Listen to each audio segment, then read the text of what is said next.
Estás escuchando el podcast Dios no está callado. Acompáñanos a aprender de Jesús a través del Evangelio de Juan. Hola y bienvenidas a otro episodio de Dios no está callado en nuestro estudio del Evangelio de Juan. Acompáñame a leer Juan capítulo 9. Vamos a continuar nuestro estudio. Nos quedamos en el estudio anterior en el versículo 12. Hoy vamos a retomar desde el versículo 13. Pero es importante acotar algunas cosas antes de retomar este estudio. Mira, a través del Evangelio de Juan, que enfatiza la fe en Cristo, vemos que este relata la negación de Israel a creer en Jesús. Eran, como el Señor los caracterizó, una generación incrédula. La incredulidad era característica incluso en algunos que se llamaban seguidores suyos. Juan registra, por ejemplo, que ni aun sus hermanos creían en él. La triste historia que vemos que se repite y se repite a lo largo de este evangelio es que a pesar de que Jesús había hecho tantas señales delante de ellos no creían en él. Como lo hicieron sus ancestros en el desierto, la mayoría de los judíos de los tiempos de Jesús no creyó. Sin embargo, Jesús continuó hablando la verdad con audacia, confrontando a sus oponentes con lógica irrefutable y evidencia innegable, y hablándoles con paciencia y amor. En el capítulo 9 que hemos venido estudiando, veremos que la sanidad asombrosa del ciego de nacimiento no fue suficiente para suavizar los corazones endurecidos de los fariseos. El ciego es la primera persona conocida que fue expulsada de la sinagoga por su lealtad a Cristo. Mira conmigo Juan capítulo 9, versículo 13, leo para ti. Dice, llevaron ante los fariseos al que había sido ciego. Era sábado cuando Jesús hizo el barro y le abrió los ojos al ciego. Por eso los fariseos a su vez le preguntaron cómo había recibido la vista. Veamos qué nos dicen estos versículos. Vamos a detenernos en estos primeros 3 versículos que te acabo de leer. ¿Quién condujo a este hombre ante los fariseos? Pues no lo dice claramente, pero muy probablemente hayan sido los vecinos.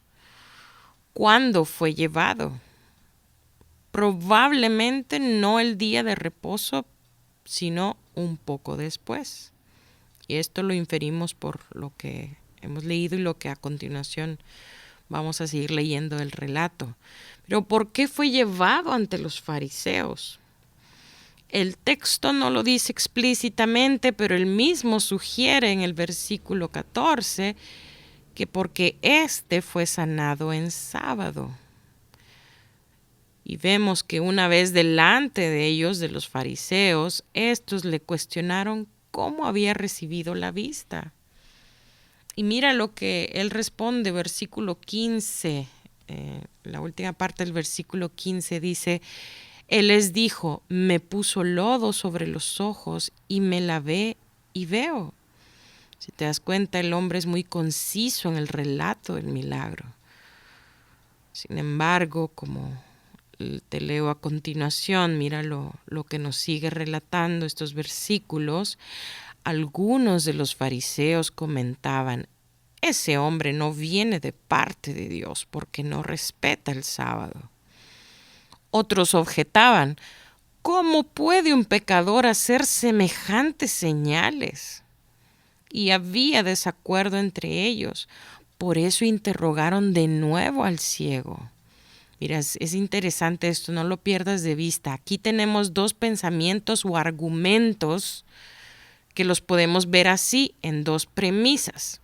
Están los que piensan, ese hombre no viene de parte de Dios porque no respeta el sábado. Esa pudiera ser nuestra primera premisa.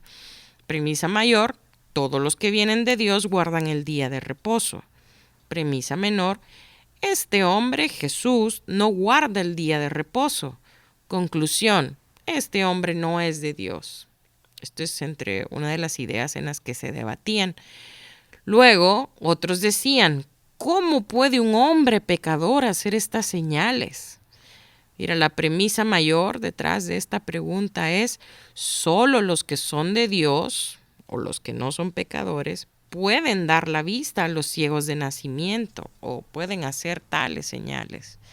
La premisa menor sería, este hombre, Jesús, ha dado la vista a un ciego de nacimiento. Conclusión, este hombre es de Dios. Entonces se produce así entre los fariseos una marcada división entre los que defendían una idea y otra. Llenos de confusión, incapaces de ponerse de acuerdo entre sí, los fariseos se dirigen de nuevo al hombre que acababa de ser curado de su ceguera. Y mira lo que les dice, versículo 17. ¿Y qué opinas tú de él? Fue a ti a quien te abrió los ojos. Yo digo que es profeta, contestó. Mira qué interesante esto, porque estamos viendo que el conocimiento de este hombre progresa. También, hay que decirlo, demuestra valor al hacer tal confesión frente a estos líderes. La respuesta enfática y audaz de este hombre muestra que él captó la realidad que los fariseos, ciegos espiritualmente, se negaban a ver, que Jesús era el enviado de Dios. Sus palabras, las palabras de este hombre, reflejan una comprensión creciente sobre la verdadera identidad de aquel hombre que se llama Jesús. Como lo explica el comentarista D.A. Carson, los ojos del hombre se abren cada vez más, comienza a ver más claramente, mientras los ojos de sus jueces se oscurecen con niebla teológica cegadora. Sin embargo, el conocimiento que tenía del Señor aún no es completo, al menos hasta aquí en el versículo 17. Sigamos en el versículo 18. Pero los judíos no creían que el hombre hubiera sido ciego y que ahora viera, y hasta llamaron a sus padres y les preguntaron, ¿es este su hijo, el que dicen ustedes que nació ciego? ¿Cómo es que ahora puede ver? Creer que este hombre había sido ciego y había sido curado de la ceguera habría sido el primer paso para conceder a Jesús un milagro admirable. Pero ellos, los judíos, estos judíos, no estaban dispuestos a dar este paso. Lo que hacen, en cambio, es mandar a llamar a los padres de éste y les interrogan en cuanto a si es verdad que su hijo era ciego. Y mira lo que dice en versículo 20. Sabemos que este es nuestro hijo, contestaron los padres, y sabemos también que nació ciego. Lo que no sabemos es cómo ahora puede ver, ni quién le abrió los ojos. Pregúntenselo a él, que ya es mayor de edad y puede responder por sí mismo. Mira qué interesante esta respuesta que les dan los papás de este joven a los judíos. Dice, sabemos que es nuestro hijo y que nació ciego. Con esta abierta declaración en la que identifican a este hombre como hijo suyo y testifican que en realidad nació ciego, estos padres confirman la veracidad de lo que se ha dicho, que sí, que era ciego y de nacimiento. Probablemente estos padres no quisieron responder a cómo recibió la vista su hijo para no meterse en problemas, ya que el versículo 22 dice que contestaron así, por miedo a los judíos, pues ya estos habían convenido que se expulsara de las sinagogas a todo el que reconociera que Jesús era el Cristo. Los fariseos no estaban dispuestos a creer las afirmaciones de Jesús. Aún después de haber identificado al Hijo positivamente y de no tener excusas legítimas para negar la ocurrencia de un milagro auténtico, querían que este hombre se uniera en su incredulidad, en la incredulidad de ellos. De modo que mira lo que dicen los versículos 24 y 25. Estos son los judíos hablando. Por segunda vez llamaron los judíos al que había sido ciego y le dijeron: da gloria a Dios. A nosotros nos consta que ese hombre es pecador.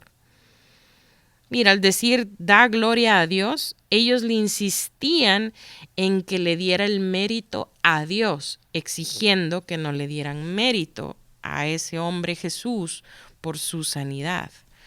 La exhortación de dar la gloria a Dios también se puede entender como una imposición al hombre para que, según ellos, deje de mentir. Ellos le están diciendo: glorifica a Dios atribuyéndole a Él el milagro y no a otra persona. No le des el mérito a este hombre porque sabemos quién es, sabemos que es un pecador notorio. Los judíos estaban tratando en todas las formas posibles de demostrar que Jesús no era el que había abierto los ojos al ciego de nacimiento. Estaban empeñados en desacreditar a Jesús. Mira lo que dice, versículo 25. Entonces él respondió y dijo: si es pecador, yo no lo sé. Una cosa sé, que yo era ciego y ahora veo. ¡Wow! ¡Qué valentía! Con mucha valentía, este hombre se opone frente a sus interrogadores y les señala el hecho de su experiencia de sanidad. Él dice: aunque yo era ciego, ahora veo. Prácticamente les está diciendo: los hechos son más inquebrantables que sus opiniones sin fundamento. Pero mira el versículo 26. Pero ellos le insistieron: ¿qué te hizo? ¿Cómo te abrió los ojos? Ya les dije y no me hicieron caso. ¿Por qué quieren oírlo de nuevo?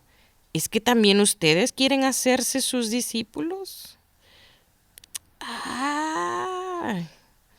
Mira la respuesta que les da este hombre, frenados en seco. No hay otra manera de describir esta respuesta. Frenados en seco por el testimonio indiscutible del hombre y sin forma de continuar con su débil argumento, los fariseos comenzaron a volver sobre cosas que ya habían tratado. Ya habían hecho las preguntas: ¿qué te hizo? ¿Cómo te abrió los ojos? Vuelve a decirnos. Tal vez esperaban que esta vez el hombre se contradijera o dijera algo más que pudiera exar contra Jesús, pero no se esperaban la respuesta que les dio este hombre.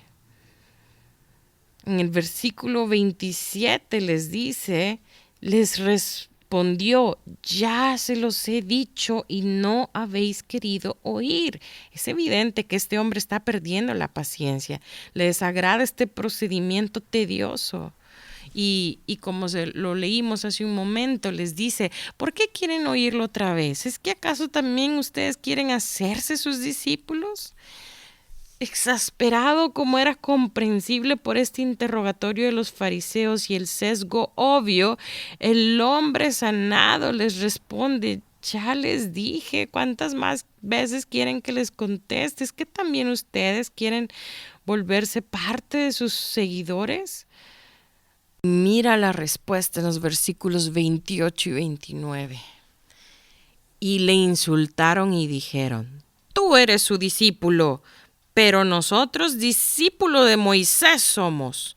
Nosotros sabemos que Dios ha hablado a Moisés, pero respecto a ese no sabemos de dónde es. Mira la respuesta que están dando. Como vemos en sus palabras, los judíos se sienten profundamente ofendidos y humillados. Un simple mendigo, para ellos, ha desafiado su autoridad, se ha burlado de su dignidad y de su posición superior. ¿Cómo? ¿Ellos hacerse discípulos de Jesús? El nombre mismo de Jesús es veneno para ellos, hasta el punto que se niegan a pronunciar su nombre. Prefieren llamarlo ese. También parecen considerar el título de discípulo de Jesús el insulto máximo. No se les ocurre nada peor para decirle a este hombre, y con arrogancia y autosatisfacción se refieren a sí mismos como discípulos de Moisés, y de Jesús dicen que no sabemos de dónde es. Pero Jesús había contestado ya a esas preguntas muchas veces y ellos se habían negado a aceptarla. Mira lo que dice el versículo 30. Este es el joven hablando. Allí está lo sorprendente, respondió el hombre, que ustedes no sepan de dónde salió y que a mí me haya abierto los ojos. Él en pocas palabras les dice que esto es algo asombroso, que ellos, que pretenden saber tanto, no saben de dónde es, y sin embargo a él le abrió los ojos. Jesús podía hacer lo que solo podía hacer el poder de Dios, sanar la ceguera de nacimiento y crear unos ojos nuevos y útiles. Aún así, las autoridades religiosas afirmaban su completa ignorancia respecto al origen del Señor. Tal locura irracional procedía del rechazo obstinado de los hechos, el hecho de tener frente a ellos a alguien que nació ciego y ahora puede ver. Pero mira, esto no es nuevo ni es propio de estas personas en el capítulo 9. Así ha ocurrido desde entonces con quienes conocen la verdad del Evangelio y se aferran a su pecado e incredulidad. Mira cómo continúa el relato, versículos del 31 al 33. Sabemos que Dios no escucha a los pecadores, pero sí a los piadosos y a quienes hacen su voluntad. Jamás se ha sabido que alguien le haya abierto los ojos a uno que nació ciego.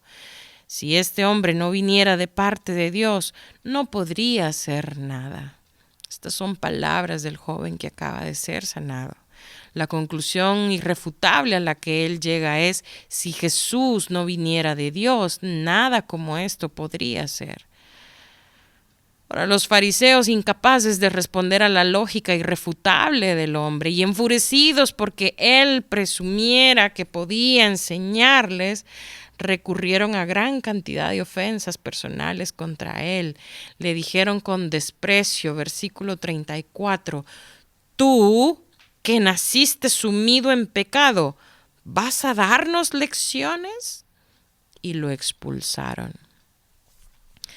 Habiendo perdido en la argumentación, los fariseos recurren al ultraje arrogante y notorio con sarcasmo y burlas que buscaban decir que él o sus padres eran culpables de alguna iniquidad grave para que él hubiera sido ciego de nacimiento.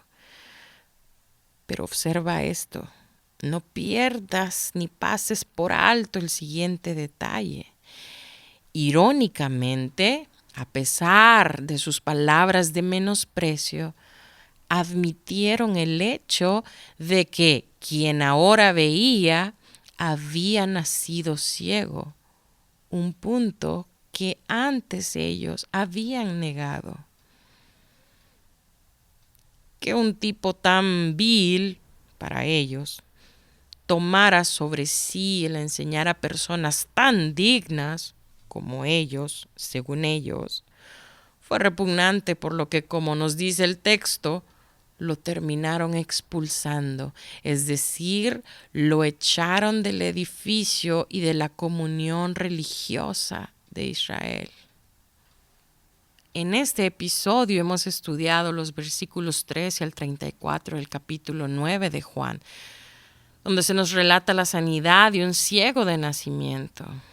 Vemos que este hombre, al recibir la vista, fue llevado delante de los líderes para ser interrogado en una entrevista oficial. Cuando relató lo que había sucedido, se suscitó división entre los fariseos. Ambos partidos sacaron conclusiones lógicamente válidas, pero de premisas falsas. Cuando convocaron a los padres de este joven, estos perjudicaron la causa de los interrogadores al responder de tal forma que solo era posible una conclusión. había ocurrido realmente un milagro con su hijo. Por temor a las autoridades, quienes ya habían decidido que los que aceptaran a Jesús como el Mesías debían de ser expulsados de la sinagoga, los padres se niegan a decir cómo y por quién había sido curado su hijo. El ciego de nacimiento, convocado una vez más, se negó a contestar a las preguntas que ya había contestado antes. Con humor mal disfrazado preguntó si los fariseos quizá deseaban hacerse discípulos de Jesús. Difamándolo con respecto a su nacimiento, las autoridades lo expulsaron de la habitación y de la comunión religiosa. Mira, es interesante cómo este pasaje ilustra cuando los escépticos incrédulos investigan los milagros de Cristo u otro suceso sobrenatural registrado en la Biblia. Solo puede haber un resultado. Negarán la veracidad de tales relatos, no importa cuál sea la evidencia. A los fariseos de este pasaje se les presentó una prueba viva del poder divino de Jesús y aún así, cubiertos en incredulidad, intentaron negar lo innegable y refutar lo irrefutable. Así lo explicaría después, mucho tiempo después de este suceso, un antiguo fariseo, el apóstol Pablo. El hombre natural no percibe las cosas que son del Espíritu de Dios, porque para él son locura y no las puede entender, porque se han de discernir espiritualmente. Déjame dirigirme a ti que en este día nos escuchas a través de estas plataformas. Probablemente esta sea la primera vez que nos escuches o nos has venido escuchando algunos episodios atrás. No quiero desaprovechar esta oportunidad. Si tú aún no has venido a Cristo, no has puesto tu confianza en el Señor para que Él sea tu Señor y tu Salvador, hoy es un buen día para que puedas pedirle al Señor que lave tu corazón, pedirle perdón a Dios por tus pecados, pedirle que te dé la vista, que te saque de tu ceguera, porque es importante la sanidad de nuestras enfermedades y de nuestros cuerpos. Y Dios es capaz hasta este día, Él tiene el poder para darnos sanidad a nuestros cuerpos. Pero es aún más importante la sanidad que puede traer a nuestro espíritu y a nuestra alma. Por lo que si este día nos escuchas y aún no has dado este paso, pídele al Señor que venga a tu rescate, pídele misericordia, pídele que te salve de tus pecados, que te perdone, que te dé arrepentimiento y que Él pueda ser el Señor y Salvador de tu vida. No dejes pasar un día más sin venir a Él. Gracias por escucharnos. Para más información sobre este ministerio, puedes entrar a www.noestacallado.com. También puedes encontrarnos en Facebook, Instagram y YouTube.